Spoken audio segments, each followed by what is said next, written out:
Ramadan ini targetnya adalah takwa. Karena takwa itu yang diinginkan oleh Allah dari hambanya. Oleh sebab itu seluruh nabi dan rasul yang diserukannya supaya bertakwa. Bahkan bahasanya wasiat. Walaqad wasainal ladzina utul kitaba min qablikum wa iyyakum an ittaqullah. Sesungguh kami telah mewasiatkan kepada orang-orang yang diberi kitab sebelum kamu dan kepada kamu, wahai Muhammad Rasulullah SAW, supaya bertakwalah kepada Allah Subhanahu wa Ta'ala.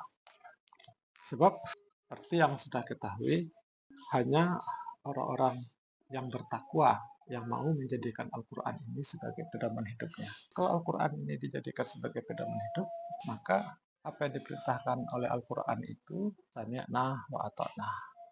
Kami dengar dan kami laksanakan. Nah, apa yang diperintahkan oleh Al-Quran itu bersatu. Umat Islamnya harus bersatu. Sekarang saatnya umat Islam bersatu bersama Iran untuk membebaskan Palestina, untuk membebaskan Masjidil Aqsa.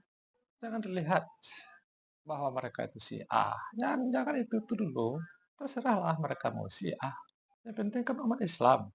Ini ada pula yang mengatakan Ayatullah Ali Khomeini bukan syahid. Apa pula dia nggak syahid? Dia mengucapkan asyhadu alla ilaha illallah wa asyhadu anna muhammadar rasulullah. Dia melaksanakan sholat, dia melaksanakan haji, dia berpuasa pada bulan Ramadan, dan dia berjihad melawan orang-orang kafir. Terbunuh dia syahid. Nah, gara-gara Syiah dia nggak syahid. Kan meleset tuh. Jadi harus kita melihat sesuatu itu dengan Quran. Orang yang berjuang menegakkan kalimatillah, ya syahidlah. Bahkan orang-orang Persia itu dipuji oleh Rasulullah SAW. Kita lihat surat 62 ayat 2 dan 3. Wallazi ba'asa fil ummiyina rasulam minhum yatlu alaihim ayatihi wa yuzakkihim wa yu'allimuhumul kitaba wal hikmah wa in kanu min qablu lafi dolalin mubin wa akharina minhum lamma yalhaqu bihim wa huwal azizul hakim. Ketika Rasulullah dan para sahabatnya duduk-duduk di dalam hadis dari Abu Hurairah, Rasulullah membacakan ayat ini, wa akharina minhum lamma yalhaqu bihim wa huwal azizul hakim. Begitu juga kaum yang lain selain mereka yang belum berhubungan dengan mereka. Para sahabat penasaran, siapa mereka itu yang nanti akan bergabung menjadi pengikutmu, wahai Rasulullah? Penasaran para sahabat. Rasulullah SAW diam saja sampai sahabat bertanya 3 kali. Kemudian Nabi meletakkan tangannya ke punggung Salman Al-Farisi. Bahkan jika iman itu terletak di bintang, maka orang-orang dari kaum ini akan mencapainya. Letakkannya tangannya ke punggung Salman Al-Farisi. Bahkan jika iman itu terletak di bintang, maka orang-orang dari kaum ini, maksudnya orang Persia, akan mencapainya. Jadi dipuji. Orang Persia itu dipuji oleh Rasulullah SAW. Penyebabnya, dia menginginkan Masjidil Aqsa. Dia ingin membebaskan Masjidil Aqsa. Ingin membebaskan Palestina. Sekaranglah saatnya. Kalau ingin membebaskan Palestina itu, kapan lagi? Gak apa-apa dong. Di bawah komando negara Syiah Iran, Republik Islam Iran. Gak apa-apa dong. Kan dia berputar. Dulu di bawah komando Sunni, Salahuddin Al-Ayyubi. Salahuddin Al-Ayyubi Sunni. Disatukannya orang Syiah, orang Sunni. Bebas Masjidil Aqsa. Nah, kalau sekarang di bawah komando Syiah, apa salahnya umat Islam bersatu Sunni Syiah ini untuk membebaskan Masjidil Aqsa? Sekarang Iran dikeroyok kan? Dikeroyok. Libanon susah diserang sama Israel. Sebab tujuan mereka ingin mendirikan Israel Raya. Kiblat umat Islam pertama Masjidil Aqsa direbut sama mereka. Nanti Ka'bah lagi direbut sama orang Israel tuh. Dulu Nabi Isa alaihissalam susah sekali dia berdakwah. Dihalangi terus oleh ulama-ulama penguasa. Lawan Nabi Isa itu kan ulama-ulama penguasa. Umat Nabi Musa, setelah Nabi Musa wafat, nah, kan Bani Israel. Sama-sama Bani Israel nih. Ada Nabi Musa, kemudian Nabi Musa wafat. Diutuslah Nabi Isa alaihissalam untuk mengajak Bani Israel itu supaya bertakwa kepada Allah. wa musaddiqan lima baina yadayya minat Taurah wa liuhilla lakum ba'dallazi hurima 'alaikum wa ji'tukum bi ayatin min rabbikum fattaqullah wa ati'uni. Saya datang membenarkan kitab Taurat yang telah diturunkan kepada kamu, dan saya akan menghalalkan sebahagian yang telah diharamkan dulu kepada kamu. Wajitukum bi ayatin min rabbikum. Saya datang dengan tanda-tanda dari Rabbmu. Saya datang dengan mukjizat. Maka bertakwalah kepada Allah. Wa ati'uni, dan taatlah kepadaku. Tetapi kan ulama-ulama kitab Taurat, ulama ahli kitab Taurat, ulama-ulama yang mengerti kitab Taurat, yang ahli kitab Taurat, tidak mau menerima ajakan Nabi Isa ini. Makanya Nabi Isa marah-marah. Itu disebutkan di dalam Injil Matius tuh. Celakalah kamu, hai ahli-ahli Taurat dan orang-orang Farisi, karena kamu menutup pintu-pintu kerajaan surga di depan orang. Kamu sendiri tidak masuk, tetapi kamu merintangi mereka yang berusaha untuk masuk. Ini ahli-ahli kitab Taurat. Mereka dekat dengan kerajaan. Mereka yang mempengaruhi raja supaya mengusir dan membunuh Nabi Isa alaihissalam. Makanya ulama-ulama yang dari kerajaan nih, nggak usah percayai lagi. Kuliah dia dibiayai oleh kerajaan. Dia dekat dengan kerajaan. Eksekutif, kaya raya dia. Dia bikinnya pondok bagus-bagus di Indonesia ini. Dia memecah belah umat. Haram, haram, semua bid'ah. Kerajaannya pro Amerika, pro Israel. Dia pro Amerika, pro Israel pula. Umat Islam yang tidak tahu apa-apa ini yang dipengaruhinya. Kan sama seperti umat Nabi Isa dulu tuh. Nabi Isa berdakwah dihalangi oleh ulama-ulama kerajaan. Dipengaruhinya raja supaya mengusir Nabi Isa alaihissalam, supaya membunuh Nabi Isa alaihissalam. Sekarang nggak diajaknya orang supaya bersatu. Nanti apabila Iran itu bisa dilumpuhkan oleh Israel, nanti seluruh Timur Tengah itu akan menjadi Israel Raya. Ini yang kita khawatirkan. Makanya jangan percaya lagi sama ustaz-ustaz kerajaan Arab Saudi itu. Haram saja semua. Mencatur apa hukumnya? Mencatur haram. Dia nggak pandai mencatur, bilangnya mencatur itu haram. Meleset dia tuh. Haram ini semua. Selawat haram, tahlilan haram, berzikir haram. Nggak mungkin pula orang masuk neraka gara-gara selawat itu. Tanya sama malaikat, kenapa kamu masuk neraka nih? Karena saya selawat pada Rasulullah. Karena nggak mungkin tuh dah. Kenapa kamu masuk neraka? Karena saya nggak memotong celana saya, sehingga nampak mata kaki saya. Ketawa malaikatnya.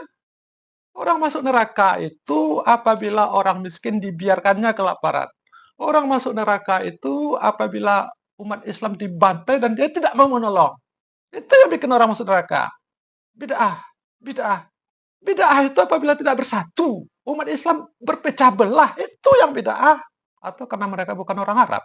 Maka kaum muslimin Syiah itu dianggap bukan orang Islam. Karena kalau memang iya, marah lagi Oman. Itu negara Khawarij, Oman tuh. Khawarij itu kafir aja orang semua sama dia. Dia aja Islam. Kenapa nggak marah-marah pada negara Oman tuh?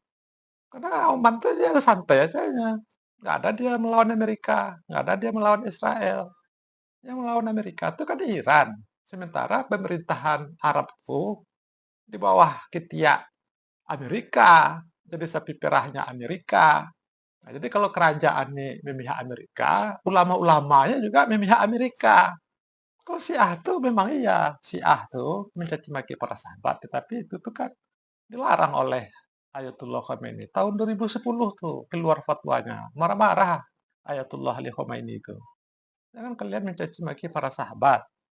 Jangan kalian mencaci maki Ummul Mukminin Aisyah. Itu kan udah ada tuh, dipuji oleh Syekh Azhar Ahmad Taib itu.